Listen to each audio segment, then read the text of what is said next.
সুপ্রিয় দর্শক, আসসালামু আলাইকুম। সবাইকে স্বাগতম জানাচ্ছি আজকের গুরুত্বপূর্ণ সংবাদে। প্রথমেই জানিয়ে দিচ্ছি সংবাদ শিরোনাম। জয় বাংলা, জয় বাংলা।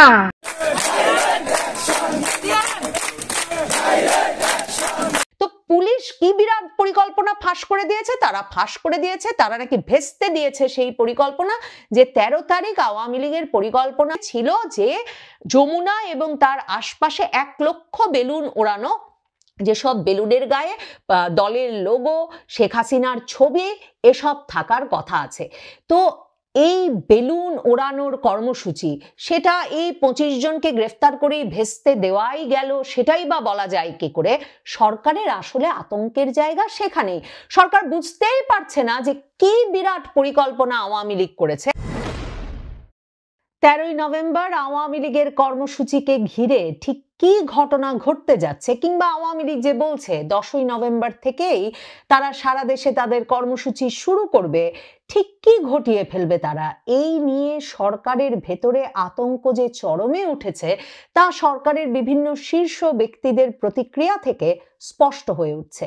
রোববার আইন শৃঙ্খলা সংক্রান্ত কোর কমিটির এক জরুরি বৈঠক শেষে স্বরাষ্ট্র মন্ত্রণালয়ে স্বরাষ্ট্র উপদেষ্টা বলেছেন অবশ্য যে লকডাউন নিয়ে কোনো শঙ্কা নেই, কিন্তু সেই বৈঠকেই যা যা নির্দেশনা আইন শৃঙ্খলা রক্ষাকারী বাহিনীকে দেওয়া হয়েছে ওই কোর কমিটির বৈঠকে, তার মধ্যে গুরুত্বের সঙ্গে যে বিষয়টি তুলে ধরা হয়েছে সেটি হচ্ছে যাতে সারা দেশে আইন শৃঙ্খলা রক্ষাকারী বাহিনী কোনোভাবে প্যানিক না হয়ে পড়ে এবং সাধারণ মানুষ যাতে প্যানিক না হয়ে পড়ে। আইন শৃঙ্খলা রক্ষাকারী বাহিনীর ভেতরে এই যে প্যানিক, সেই প্যানিকটি আসলে সরকারের শীর্ষ ব্যক্তিদের ভেতরেও এক রকমের সংক্রমিত হচ্ছে, কারণ পুলিশের এই প্যানিকের, পুলিশের এই আতঙ্কের, অপ্রস্তুত অবস্থার একটা বড় কারণ যে সেনাবাহিনীর 50% সদস্যকে এর আগের সপ্তাহের কোর কমিটির বৈঠকে, মানে এর আগের মঙ্গলবারের কোর কমিটির বৈঠকের পর সরিয়ে নেওয়ার সিদ্ধান্ত হয় এবং বুধবারেই 50% সদস্য সেনাবাহিনীর যারা মোতায়েন ছিল তাদের 50% সদস্য সরে গেছে।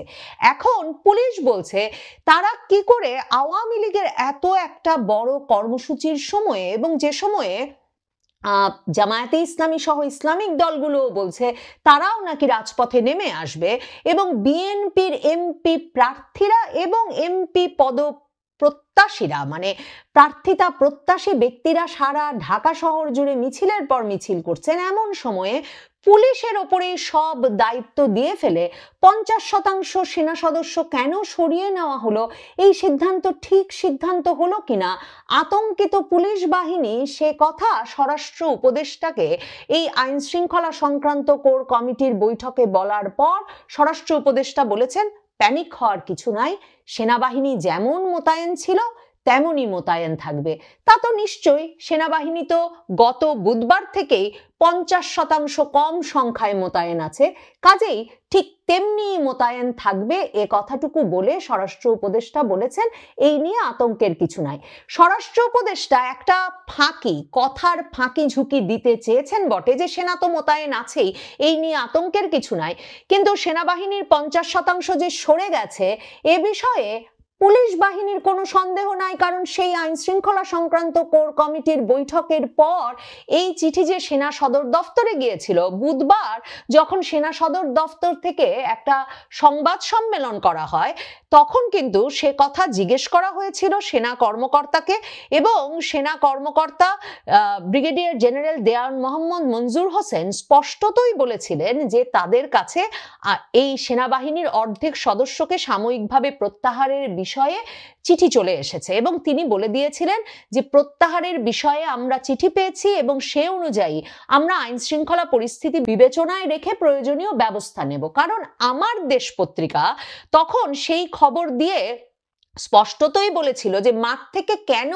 50% সদস্য সরিয়ে নেওয়া হচ্ছে, এবং তারা জানিয়েছিল যে সেনা সদর দফতর থেকেই কিন্তু এই অনুরোধ করা হয়েছে। আমি তো আপনাদের বলেছি যে জেনারেল ওয়াকারুজ্জামানের বারবার অনুরোধ, ইউনূস সরকারের ডক্টর ইউনূস সহ প্রধান উপদেষ্টা সহ স্বরাষ্ট্র উপদেষ্টা সরকারের বারবার অনুরোধ সত্ত্বেও সেনাবাহিনীর শীর্ষ জেনারেলরা কিছুতেই এই অনির্দিষ্ট সময়ের জন্য এত সেনাবাহিনীকে বাইরে রেখে দিতে, ব্যারাকের বাইরে রেখে দিতে আর রাজি হচ্ছিলেন না, বিশেষ করে আন্তর্জাতিক অপরাধ ট্রাইব্যুনালের মামলা বিচারাচার শুরু হওয়ার পরে।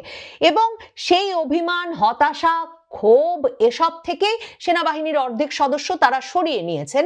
আমার দেশ পত্রিকা স্পষ্টভাবে লিখেছে যে সেনাবাহিনীর 50% সদস্যকে মাঠ থেকে সরিয়ে নেওয়ার অনুমতি চেয়ে প্রধান উপদেষ্টার দফতরে চিঠি দিয়েছিল সেনা সদর দফতর 5ই নভেম্বরেরও আগে। কাজেই এখন যে স্বরাষ্ট্র উপদেষ্টা বলছেন কই সেনাবাহিনীর 50% তো কমে নাই, সেনাবাহিনী সম্পূর্ণতই মোতায়েন আছে। হ্যাঁ, 50% কমার পর যে 50% আছে সেটা মোতায়েন আছে, এবং সেই মোতায়েনের কথা বলে তিনি পুলিশ সদস্য সহ আইন শৃঙ্খলা রক্ষাকারী বাকি বাহিনীগুলোকে একরকমের আতঙ্ক থেকে বেরিয়ে আসতে আহ্বান জানাচ্ছেন। রোববার দিনের আইন শৃঙ্খলা সংক্রান্ত কোর কমিটির বৈঠকের মূল বিষয়ই হয়ে উঠেছিল আইন শৃঙ্খলা রক্ষাকারী বাহিনীগুলোকে চাঙ্গা করা, তাদের মনোবল চাঙ্গা করা, এবং স্বরাষ্ট্র উপদেষ্টার বলা যে সব ঠিক আছে, নিজেরাও আতঙ্কিত হওয়া যাবে না, জনগণকেও আতঙ্কিত হতে দেওয়া যাবে না। কিন্তু আতঙ্কের কারণটা যে কি,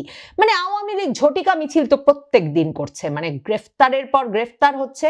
স্বরাষ্ট্র উপদেষ্টা এখনো পুলিশকে হাই অ্যালার্টে থাকতে বলেছেন, একেবারে কঠোর সতর্ক থাকতে বলেছেন, এবং বলেছেন সর্বোচ্চ পরিমাণে গ্রেফতার করতে। সর্বোচ্চ পরিমাণ গ্রেফতার পুলিশ চালিয়ে যাচ্ছে, কিন্তু ঝটিকা মিছিল ঢাকা সহ ঢাকার বাইরে সারা বাংলাদেশের কোথাও বন্ধ হচ্ছে না।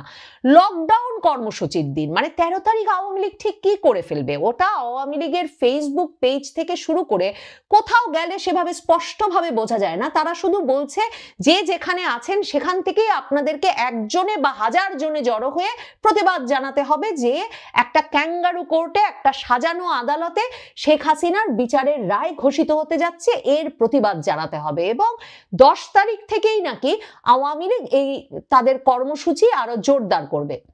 এখন পুলিশ রোববার দিনেও ঘোষণা দিয়েছে যে তারা নাকি বিরাট পরিকল্পনা আওয়ামী লীগের বের করে ফেলেছে।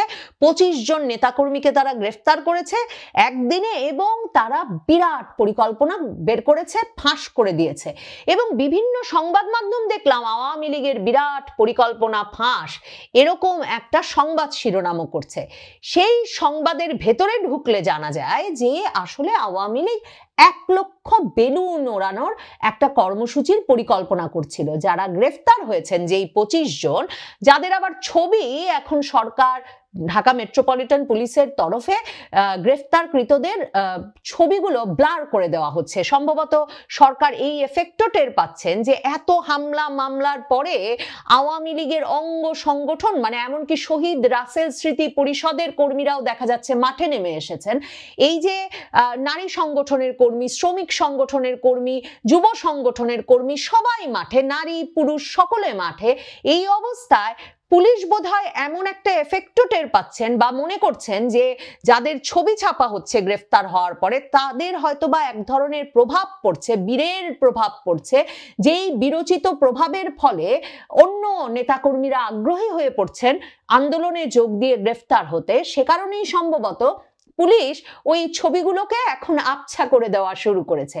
তো পুলিশ কি বিরাট পরিকল্পনা ফাঁস করে দিয়েছে, তারা নাকি ভেস্তে দিয়েছে সেই পরিকল্পনা, যে 13 তারিখ আওয়ামী লীগের পরিকল্পনা ছিল যে যমুনা এবং তার আশপাশে 1 লক্ষ বেলুন ওড়ানো, যেসব বেলুনের গায়ে দলের লোগো, শেখ হাসিনার ছবি এসব থাকার কথা আছে। তো এই বেলুন ওড়ানোর কর্মসূচি, সেটা এই 25 জনকে গ্রেফতার করেই ভেস্তে দেওয়াই গেল, সেটাই বা বলা যায় কি করে? সরকারের আসলে আতঙ্কের জায়গা সেখানেই।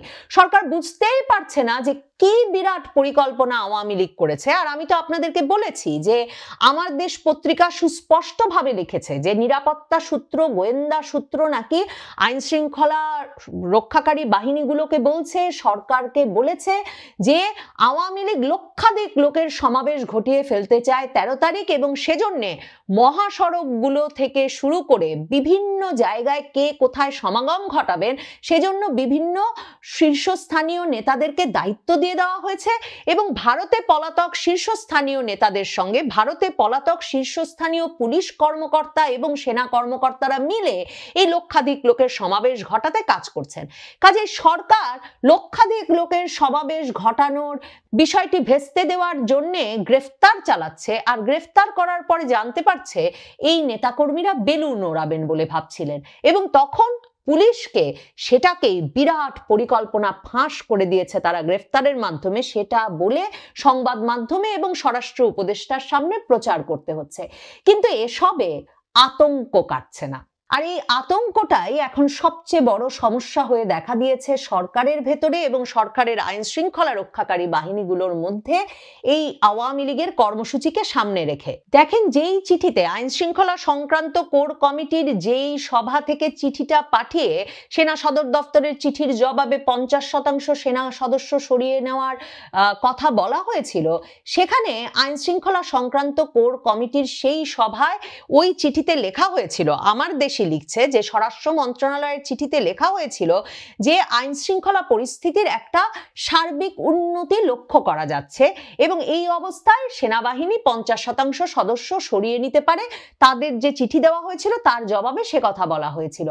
এখন আইন শৃঙ্খলা রক্ষাকারী বাহিনীগুলো, পুলিশ বাহিনী বিশেষভাবে প্রশ্ন করছে যে তাদেরকে একরকমের অনিরাপত্তার মধ্যে ঠেলে দিয়ে এমন একটা ঝুঁকিপূর্ণ স্পর্শকাতর সময়ে, যখন জানা কথা ছিল যে আইন শৃঙ্খলা পরিস্থিতি একটা ঝুঁকিপূর্ণ অবস্থায় যাবে, আওয়ামী লীগ মাঠে তার উপস্থিতি জোরদার করবে, কারণ আদালতে শেখ হাসিনার বিচারের রায় ঘোষণার তারিখ ঠিক হবে এবং রায় ঘোষণা হয়ে যেতে পারে যে কোনো সময়। সে সময় কোন হিসাবে, কোন বিবেচনায় স্বরাষ্ট্র মন্ত্রণালয় এই সেনা সদস্যদেরকে 50% সরিয়ে নিয়ে পুলিশ বাহিনীর ওপর এমন একটা ঘটনা সামাল দেওয়ার পুরো চাপটা প্রয়োগের সিদ্ধান্ত নিল এবং পুলিশ বাহিনীকে অনিরাপদ করে দিল, এই প্রশ্নগুলো করছে পুলিশ বাহিনী। আর এর মধ্যে তো এমন খবর বেরিয়ে এসেছেই যে সরকার পরিকল্পনা করছে অবস্থায় যে পুলিশ বাহিনীর সঙ্গে পুলিশের ইউনিফর্ম পরিয়ে উপদেষ্টা আসিফ মাহমুদ সজীব ভুইয়ার প্রশিক্ষিত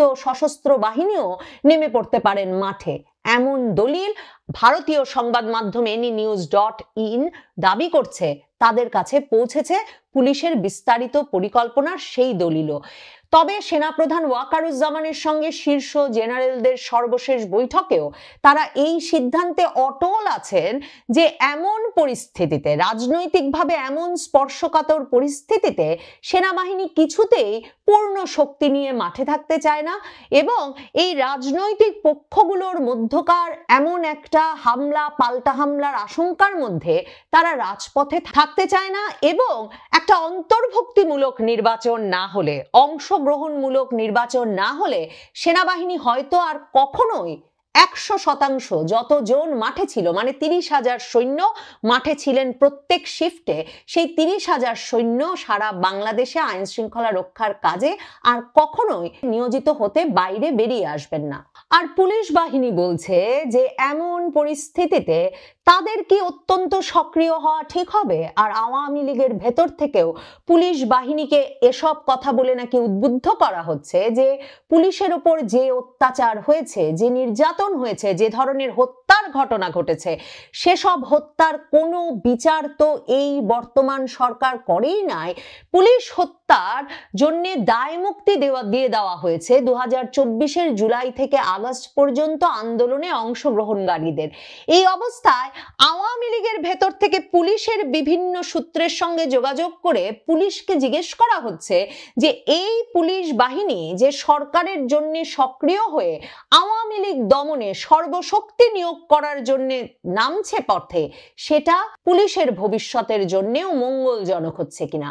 এবং পুলিশ দেখছে তাদেরকে 2024-এর আগস্টের পর থেকে নানা সমালোচনা সত্ত্বেও মূলত প্রোটেকশন দিয়ে এসেছিল, সুরক্ষা দিয়ে এসেছিল। আইন শৃঙ্খলা রক্ষাকারী বাহিনীর গায়ে যে হাত ওঠেনি তার একটা বড় কারণ যে ছিল সেনাবাহিনীর উপস্থিতি, সেই উপস্থিতিটিও কমিয়ে নেওয়ার মাধ্যমে সরকার তাদেরকে একরকমের নিরাপত্তাহীনতার মধ্যে ফেলেছে কিনা পুলিশ এখন সেই প্রশ্নও করছে। সরকারের বিভিন্ন স্তরে আতঙ্ক এই পারস্পরিক অবিশ্বাসের কারণে আরো বেড়েছে। সরকার আতঙ্কিত, পুলিশ আতঙ্কিত।